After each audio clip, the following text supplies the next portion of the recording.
بسم اللہ الرحمن الرحیم۔ ہارون الرشید المہدی کا بیٹا اور عباسی خاندان کا پانچواں اور مشہور ترین خلیفہ تھا۔ وہ 786 سے لے کر 24 مارچ 809 تک مسند خلافت پر فائز رہے۔ ان کا دور سائنسی، ثقافتی اور مذہبی رواداری کا دور کہلاتا ہے۔ ان کے دور حکومت میں فن و حرفت اور موسیقی نے بھی عروج حاصل کیا۔ ہارون رشید کے دور میں عباسی خلافت کا دارالحکومت بغداد اپنے عروج پر پہنچ گیا۔ بعد ازاں انہوں نے شام کے حالات کے پیش نظر دربار رقہ یعنی شام میں منتقل کر دیا۔ تاہم ان کا کہنا تھا کہ بغداد دنیا کے کسی بھی مقام سے زیادہ بہتر ہے۔ ان کا دربار اتنا شاندار تھا کہ معروف کتاب الف لیلہ شاید انہی کے دربار سے متاثر ہو کر لکھی گئی۔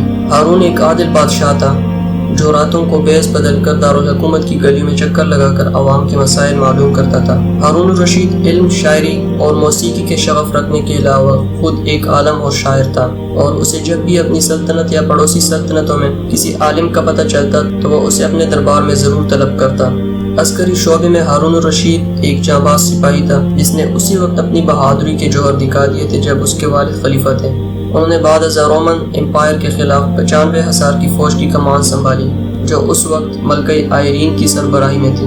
آئرین کے معروف جنرل نیکٹس کو شکست دینے کے بعد ہارون الرشید کی فوج نے کرائسوپولس یعنی موجودہ اسکدار میں پڑاؤ ڈالا جو قسطنطنیہ کے بالکل سامنے ایشیائی حصے میں قائم تھا۔ جب ملکہ نے دیکھا کہ مسلم افواج شہر پر قبضہ کرنے والی ہیں تو اس نے معاہدے کے لیے سفیروں کو بھیجا، لیکن ہارون الرشید نے فوری ہتھیار ڈالنے کا مطالبہ کرتے ہوئے تمام شرائط منظور کرنے سے انکار کر دیا۔ کہا جاتا ہے کہ ایک سفیر نے کہا کہ ملکہ نے بطور جنرل آپ کی صلاحیتوں کے بارے میں بہت کچھ سنا ہے، حالانکہ آپ ان کے دشمن ہیں، لیکن وہ بطور ایک سپاہی آپ کی قدر کرتی ہیں۔ ہارون الرشید ان کلمات سے خوش ہوا اور سفیروں کو کہا کہ اپنی ملکہ سے کہہ دو کہ وہ ہمیں سالانہ 70,000 اشرفیاں عطا کرتی رہیں تو کوئی مسلم فوج قسطنطنیہ کو نقصان نہیں پہنچائے گی۔ ملکہ نے اس شرط کو تسلیم کر لیا اور پہلے سال کا خراج عطا کیا، اس پر مسلم افواج واپس گھروں کو لوٹ گئیں۔ کئی سال تک خراج کی ادائیگی کے بعد 802 میں نائسفورس نے خراج کی ادائیگی سے انکار کرتے ہوئے جنگ کا اعلان کیا۔ ہارون الرشید ایک عظیم فوج لے کر نائسفورس کے مقابلے پر آیا اور بحیرہ اسود کے کنارے شہر ہیراکلیہ کا محاصرہ کر کے نائسفورس کو دوبارہ خراج کی ادائیگی پر رضامند کیا،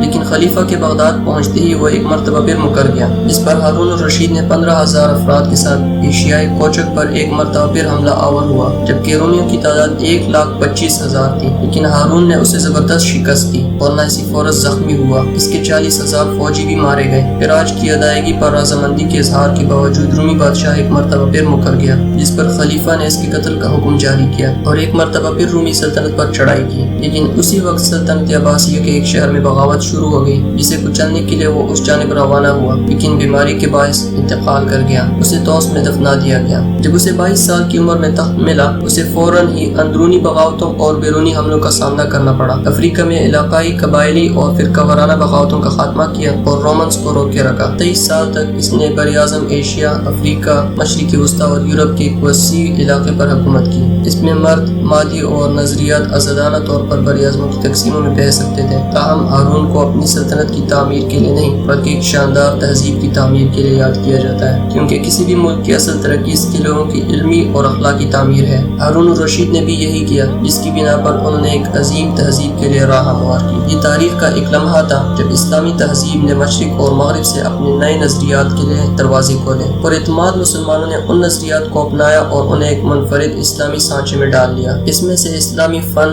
تعمیر، فلکیات، کیمسٹری، ریاضی، طب، فلسفہ اور اخلاقیات سامنے آئیں۔ در حقیقت فقہ کا عمل اور سوشل پرابلمز پر اس کا اطلاق اس زمانے کے تاریخی تناظر سے بہت متاثر ہوا تھا۔ یہ اسلام کا سنہرا دور تھا۔ یہ سلطنت کی حیرت انگیز دولت یا عربی راتوں کی پریوں کی کہانی نہیں تھی جس نے اسے سنہرا بنا دیا تھا، یہ اس کے نظریات کی طاقت اور انسانی فکر میں اس کی شراکت تھی۔ چونکہ سلطنت عروج پر تھی، یہ کلاسیکی یونانی، ہندوستانی، زرتشت، بدھ مت اور ہندو تہذیبوں کے نظریات کے ساتھ رابطے میں آ گیا تھا۔ ان کے والد کے زمانے سے ہی عالمی نظریات کے ترجمہ اور تفہیم کا عمل بخوبی چل رہا تھا، لیکن اس عمل کو ہارون الرشید اور ان کے ساجزادے مامون الرشید کی طرف سے ایک فروغ ملا۔ اپنی خلافت کے دوران بیت الحکمہ نامی ایک اسکول قائم کیا اور اپنے آپ کو اہل علم کے ساتھ گھیر لیا۔ ان کی انتظامیہ غیر معمولی صلاحیتوں کے حامل افراد کے ہاتھ میں تھی۔ ان کے درباریوں میں بڑے بڑے ڈاکٹر، شاعر، میتھمیٹیشنز، مصنفین، سائنسدان اور فقہ کے اسکالرز بھی شامل تھے۔ کیمیات سائنس کی ایجاد کرنے والے ابن حیان نے بھی ہارون کے دربار میں کام کیا۔ علماء کرام جو ترجمے کے کام میں مصروف تھے ان میں مسلمان، عیسائی، یہودی اور ہندو شامل تھے۔ یونان سے سقراط، ارسطو، افلاطون، گیلن، ہپوکریٹس، آرکیمیڈس، یوکلڈ، ٹولمی اور پیتھاگورس کے کام آئے۔ ہندوستان سے برہما گپتا کے سدھانت، ہندوستانی ہند سے صفر آیورویدک دوائی کے تصور کے ساتھ ایک وفد پہنچا۔ چین سے کیمیا کی سائنس اور کاغذ، ریشم اور مٹی کے برتنوں کی ٹیکنالوجی آئی۔ زرتشت شہری انتظامیہ، زراعت اور آبپاشی کے شعبے لائے۔ مسلمانوں نے ان ذرائع سے سبق سیکھا اور دنیا کو الجبرا، کیمسٹری، سوشیولوجی اور لامحدودیت کا تصور دیا۔ مسلمانوں کو دوسری تہذیب کا سامنا کرنے کے لیے اپنے اوپر پورا اعتماد تھا۔ وحی کے ساتھ مضبوطی سے جڑے ہوئے اعتماد کے ساتھ مسلمانوں کو دوسری تہذیبوں کا سامنا کرنا پڑا جس کو انہوں نے جائز سمجھا اور اسے اپنے اعتقاد شبیہ میں تبدیل کیا۔ قرآن کریم مردوں اور عورتوں کو فطرت سے سبق سیکھنے، ان کے نمونوں پر غور کرنے، فطرت کو ڈھالنے اور شکل دینے کی دعوت دیتا ہے تاکہ وہ حکمت پیدا کر سکیں۔ ہم انہیں اپنی علامتوں کو افق اور اپنے اندر دکھائیں گے یہاں تک کہ ان پر واضح ہو جائے کہ یہ حقیقت ہے۔ لیکن کیا آپ کے رب کے بارے میں یہ کافی نہیں ہے کہ وہ ہر چیز پر ایک گواہ ہے؟ اسی عرصے کے دوران ہم کلاسیکی اسلامی تہذیب یعنی حکیم کے آثار قدیمہ کا ظہور نظر آتا ہے۔ اسلام میں ایک سائنسدان کوئی ماہر نہیں ہے جو فطرت کو باہر سے دیکھتا ہے، لیکن ایسا دانش مند آدمی ہے جو فطرت کو اندر سے دیکھتا ہے اور اپنے علم کو ایک لازمی جز میں ضم کرتا ہے۔ حکیم کی جستجو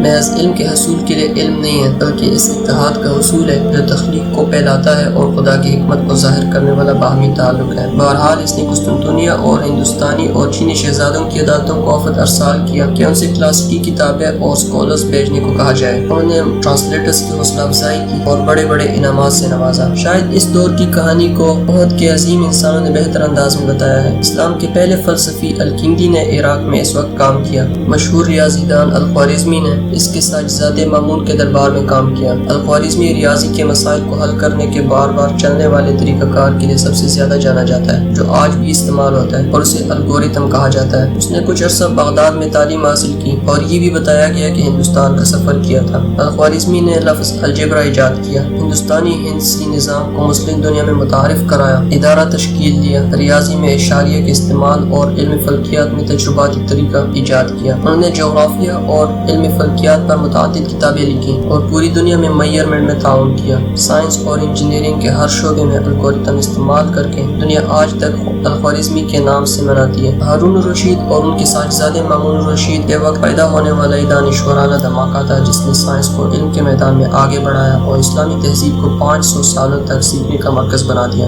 بغداد کی ترجمہ اسکولوں کے ذریعے ہونے والے کام نے معالج الرازی، مورخ المسعودی، ڈاکٹر ابو علی سینا اور فزسسٹ الحزن کے بعد کے کام کو ممکن بنایا۔ اس طرح مسلمان دنیا عقلی نظریات پر آئی، ان کو اپنایا، ان کے ساتھ تجربہ کیا اور آخر کار ان کو باہر پھینک دیا۔ ہارون الرشید کی عمر کا تاریخی سبق یہ ہے کہ توحید پر مبنی اسلامی تہذیب کے دائرہ کار میں فلسفہ اور سائنس کو شامل کرنے کے لیے ایک تازہ کوشش کی جانی چاہیے۔ یہ مسئلہ علم کے تقویت کی تعمیر کا ہے جس میں وحی کی عبادت توحید کے مطابق محفوظ ہے لیکن جس میں انسان کی آزادانہ خواہش کو عزت و احترام دیا جاتا ہے۔ یہ ہے پوری کہانی ہارون الرشید اور ان کے دور کے بارے میں کہ کس طرح انہوں نے مسلمانوں کی تاریخ کو بدلا اور مسلمانوں کی تاریخ میں ایک انقلاب برپا کیا۔ تو آج کے لیے اتنا ہی۔ امید ہے آپ کو یہ ویڈیو پسند آئی ہوگی۔ ویڈیو پسند آنے کی صورت میں اس کو اپنے دوست و احباب کے ساتھ ضرور شیئر کریں تاکہ زیادہ سے زیادہ لوگوں تک ہماری آواز پہنچ سکے۔ نیز اس ویڈیو کو لائک کریں اور ہمارے چینل کو سبسکرائب کریں تاکہ اس طرح کی اچھی اور معلوماتی ویڈیوز آپ کو سب سے پہلے مل سکیں۔ ملتے ہیں ایک نئی ویڈیو کے ساتھ، تب تک اپنے اور اپنے آس پاس کے لوگوں کا بہت خیال رکھیے۔ اللہ نگہبان۔